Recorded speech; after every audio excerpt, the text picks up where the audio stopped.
केवल नाम नहीं, नालंदा एक पहचान है, एक सम्मान है।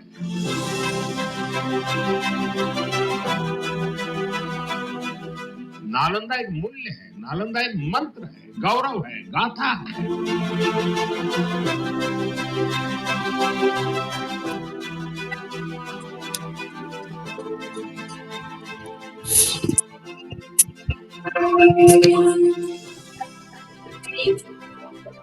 नालंदा है बोझ इस सत्य का कि आग की लपटों में पुस्तकें भले जल जाएं, लेकिन आग की लपटें ज्ञान को नहीं मिटा सकती।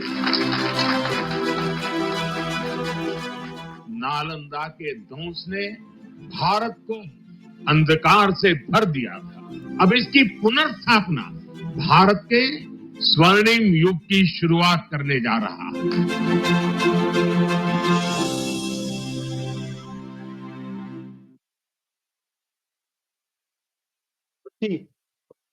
देखिए, कोई भी क्वेश्चन अगर वो मेंस में पूछेगा तो उसके लिए आपने इंट्रोडक्शन तो देना है प्लस कंक्लूजन भी देना है। तो आप वहां जाके सोचें, उससे अच्छा है कि आप रेडीमेड एक दिमाग में एक जो भी इसको पढ़ के एक फ्रेम बना पाए, वो इंट्रो एंड कंक्लूजन ये आपके फिक्स होने चाहिए। तो देखिए, intro, Nalanda university founded by Kumar गुप्त, ठीक है, कब, 5th सेंचुरी में, कहाँ, बिहार पे, ठीक है। ये लगभग 600 साल तक फ्लरिश रही टिल 12th सेंचुरी, क्योंकि 12th सेंचुरी के बाद से बख्तियार खिलजी आ जाएगा और इसको डिस्ट्रॉय कर देगा, ठीक है। ये हर्षवर्धन के टाइम पे प्लस जो पाला मोनार्क थे उनके टाइम पे भी काफ़ी फ्लरिश रही, क्योंकि ये एक बुद्धिस्ट सेंटर था और हर्ष ने और पाला मोनार्क ने बुद्धिस्ट को थोड़ा सा ज़्यादा पैट्रोनाइज किया, ठीक है। ये एक यूनेस्को वर्ल्ड हेरिटेज साइट भी है। अब ये बस इतना आपको याद रखना है। हिंदी वाले इसको कन्वर्ट कर सकते हैं इजी लैंग्वेज में, इंग्लिश वाले आप इसको यहाँ से याद कर लेना, ठीक है।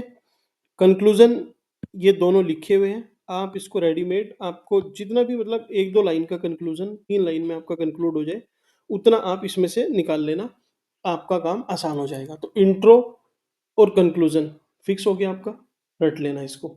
अब इसकी बॉडी को समझते हैं और बॉडी के साथ साथ आपको ये भी एक समझ डेवलप करनी है कि किसी टॉपिक को समझते कैसे हैं, ठीक है।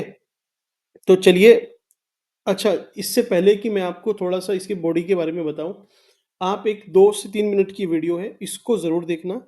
आपके थोड़े से कॉन्सेप्ट प्लस आपकी जो पिक्टोरल मेमोरी है वो बढ़ जाएगी, ठीक है। तो आइए पहले इसी को देख लेते हैं।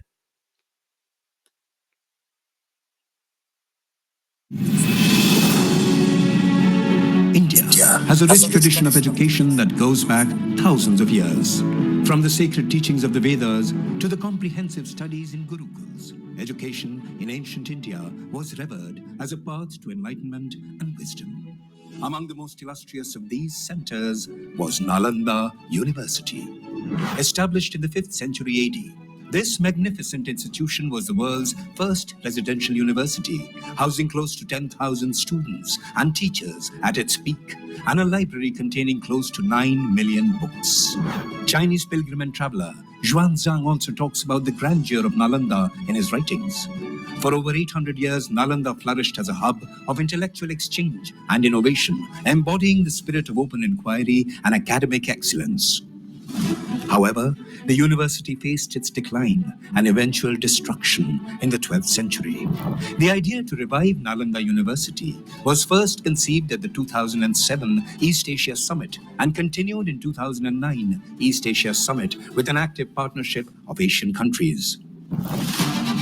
Since 2014, under the visionary leadership of Prime Minister Narendra Modi, the revival of Nalanda University has been brought to the forefront of India's cultural and educational renaissance. अभी जब G20 में विश्व के मेहमान आए तो मैंने नालंदा की एक तस्वीर रखी थी वहां, और जब मैं दुनिया को कहता था 1500 साल पहले मेरे देश में दुनिया की उत्तम से उत्तम यूनिवर्सिटी हुआ करती थी, सुनते ही रह जाते थे। लेकिन हमें उसे प्रेरणा लेनी है, पर प्राप्त तो अभी करके रहना है। Recognizing its historical significance and potential to contribute to global knowledge, Honorable Prime Minister has championed the restoration and revitalization of this ancient institution.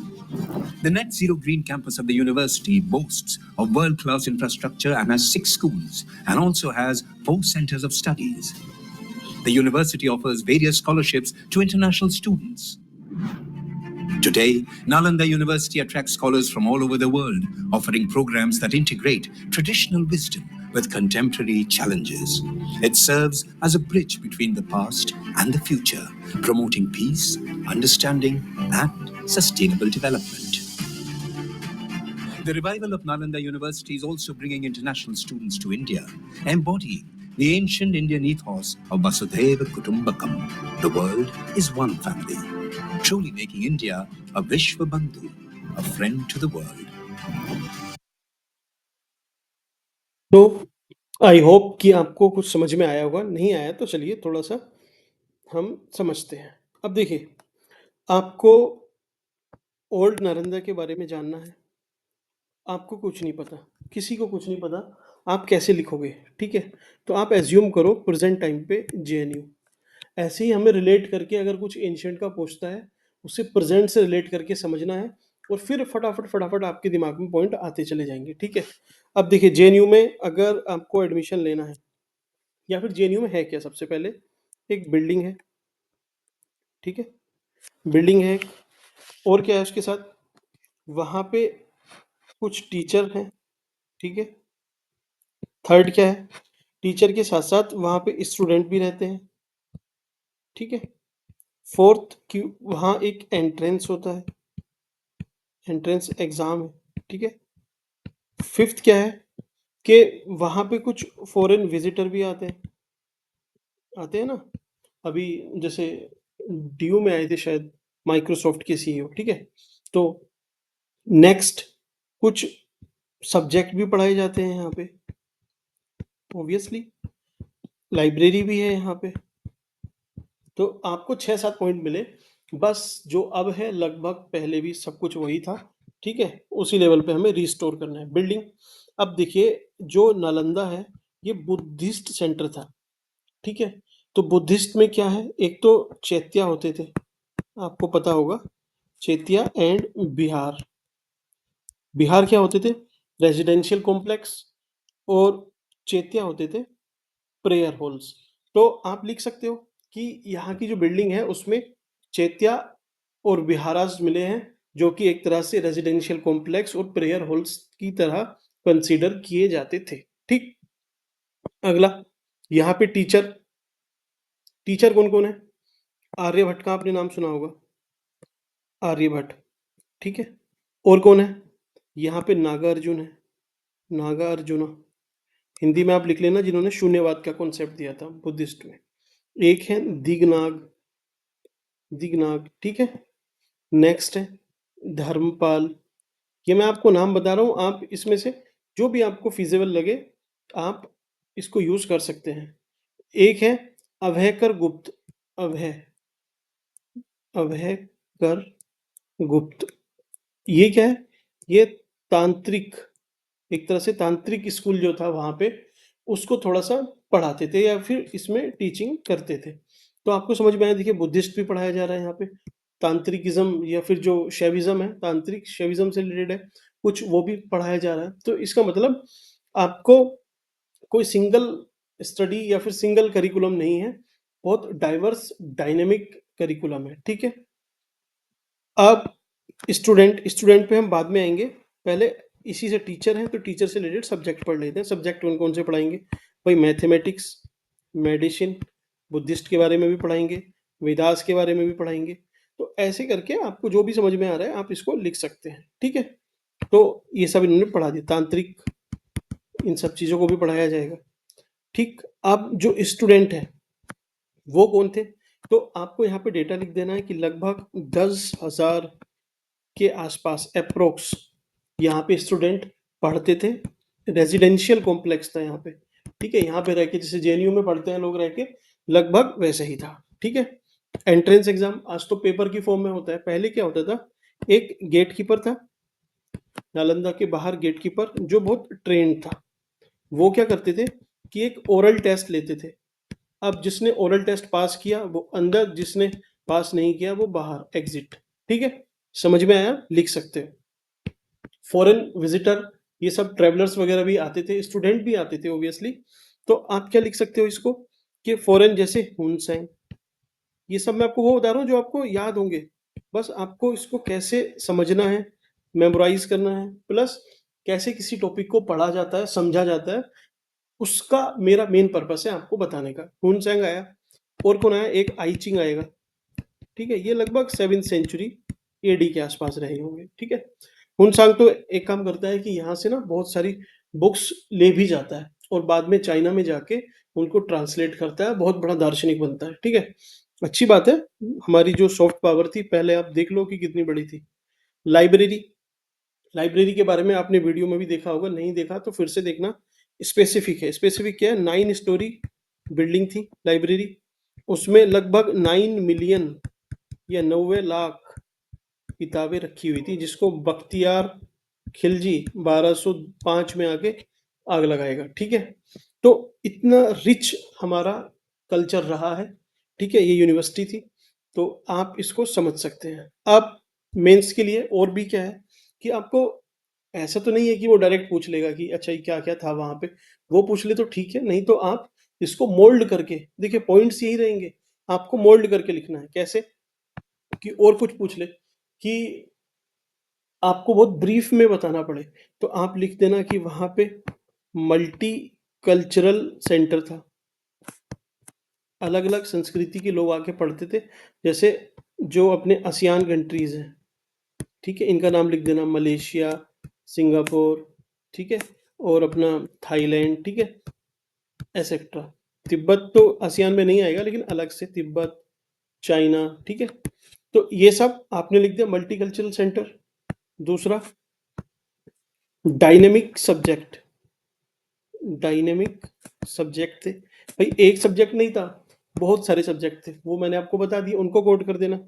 Plus जो टीचर थे वो भी डाइवर्स बैकग्राउंड से आते थे भाई, आर्यभट्ट किसी और चीज में थे, नागार्जुन फिलोसफी में थे, शून्यवाद में थे, केमिस्ट थे, ठीक है। दिगनाग आज तो रशिया में भी उनका फोटो लगा हुआ है। तो ऐसे करके आपने अपने जो भी क्वेश्चन पूछा जाएगा उसको स्ट्रक्चर करना है, ठीक है। कुछ आर्किटेक्चर पे भी पूछ सकता है, तो आर्किटेक्चर पे भी चलिए आएंगे, इसमें एक दो पॉइंट और ऐड कर देना। जैसे इन्फ्लुएंस, भाई इसको इन्फ्लुएंस भी तो करा होगा और इसने भी इन्फ्लुएंस किया होगा, तो आप लिख सकते हो कि भाई मलेशिया का यहाँ पे इन्फ्लुएंस था, थाई कल्चर का इन्फ्लुएंस था। तो ऐसे करके आराम से लिख सकते हो, ठीक है। तो मेन मोटो ये है आपको समझाने का कि कैसे क्वेश्चन कुछ भी फ्रेम करे। एक बेसिक इंग्रेडिएंट्स है, जैसे आलू है, आपसे कोई भी सब्जी पूछी जाए बनाने की, आप उसको बेसिक को यूज करके बना सकते हो। बस आपका दिमाग वहां पे बहुत तेज चलना चाहिए और दिमाग में ये सारे पॉइंट होने चाहिए, ऐसे ही लिखा जाता है आंसर, ठीक है। कुछ आर्किटेक्चर में पूछ ले दो, ठीक है, आर्किटेक्चर में या फिर एस्केवेशन में कि क्या क्या मिला है। तो भाई आप खुद सोचो, एक यूनिवर्सिटी है जो खत्म हो जाती है, फिर उसको अगर हम एस्केवेट करते हैं, ठीक है, फिर से उसकी खोज करते हैं, तो आपको क्या मिलेगा वहां पे? ऑब्वियसली वहां पे हॉस्टल मिलेगा, क्योंकि वहां पे बच्चे पढ़ रहे थे, आपको पता है। टीचर का कुछ हाउस या बिल्डिंग वगैरह मिलेगी, आप लिख सकते हो, ठीक है। प्रेयर हॉल्स मिलेंगे, प्रेयर हॉल्स कौन से थे? वही चैत्या, विहारा, ये सब यही मिलेंगे। वहां पे स्टेयर केस भी मिल सकती हैं, सीढ़ी वगैरह, सीढ़ी तो होंगी ना, अगर कोई यूनिवर्सिटी बनी है तो, कैंपस है पूरा। तो सिंपल जो आप अभी सोचते हो, जो दिखता है, उसको उस लैंग्वेज में, पास्ट की लैंग्वेज में मोल्ड करके लिखना है आपने, ठीक है। विहारा चैत्या आप लिख ही दोगे। इन्फ्लुएंस लिख देना है कि आर्किटेक्चर में कहाँ का इन्फ्लुएंस था। वैसे आर्किटेक्चर पे इस पे कोई स्पेसिफिक क्वेश्चन पूछेगा नहीं, फिर भी ये मैंने आपको बता दिया, क्योंकि कुछ भी पूछ ले, आपको बस डरना नहीं है, फोमो नहीं रखना है कि ये मैंने स्पेसिफिक नहीं पढ़ा। कोई भी नहीं पढ़ सकता, बस आपको सोच के वहां पे लिखना आना चाहिए, ठीक है। नेक्स्ट, हिस्ट्री के बारे में चलिए थोड़ा सा देख लेते हैं। बख्तियार खिलजी, मैंने आपको बताया कि 1205 में इसने बहुत ज़्यादा वहाँ पे डिस्ट्रक्शन किया था। 20th सेंचुरी में सिस्टमेटिक एक्सकेवेशन हुआ आर्कियोलॉजिकल सर्वे ऑफ इंडिया द्वारा, और इस प्रोजेक्ट में 17 से ज़्यादा कंट्री इन्वॉल्व थी, जैसे चाइना, ऑस्ट्रेलिया, सिंगापुर, वियतनाम। तो ये हमारे जो एंशियंट कल्चर है उसको एक तरह से रिवाइवल करने का या फिर रिस्टोरेशन का एक प्रोजेक्ट चल रहा था, ठीक है। इसके बहाने चलिए मैं बताता हूँ आपको बुद्धिस्ट लर्निंग के और कौन कौन से सेंटर थे, ठीक है, क्योंकि कभी अगर वो पूछ ले आपसे, या प्री में पूछ सकता है, मेंस में तो नहीं, तो आपको पता होना चाहिए। देखिए नालंदा, आप इसको यहाँ पे ड्रॉ कर देना, नालंदा। नेक्स्ट विक्रमशिला, ये विक्रमशिला कर देना, ठीक है। तक्षशिला, ये तक्षशिला थी। तक्षशिला में कौन कौन पढ़े थे आपको पता है? पाणिनि, जिन्होंने अष्टाध्यायी लिखी, और आपके चाणक्य थे। जीवक, जीवक का नाम सुना होगा, नहीं सुना तो चलिए ऐसे करके लिख देना, ठीक है। यहाँ पे नागार्जुन हुए थे शून्यवाद वाले, तो इन्हीं के नाम पे है नागा अर्जुना कोंडा, ठीक है। ये भी सेंटर था बुद्धिस्ट लर्निंग का, वल्लभी, ठीक है। तो ऐसे करके एक आपका डायग्राम भी हो गया अगर आपको कभी ड्रॉ करना हो कहीं तो, ठीक है। नेक्स्ट, ये जो मैंने अभी लास्ट आपको इंग्लिश में दिया, ये वही हिंदी में है, जिसको पढ़ना है पढ़ सकता है। सो अपनी वीडियो यहाँ पे कंप्लीट होती है। ये मोड आपको कैसा लगा आप प्लीज मेरे को बताइएगा, आप लाइक डिसलाइक और कमेंट सेक्शन में लिख सकते हैं। Thank you.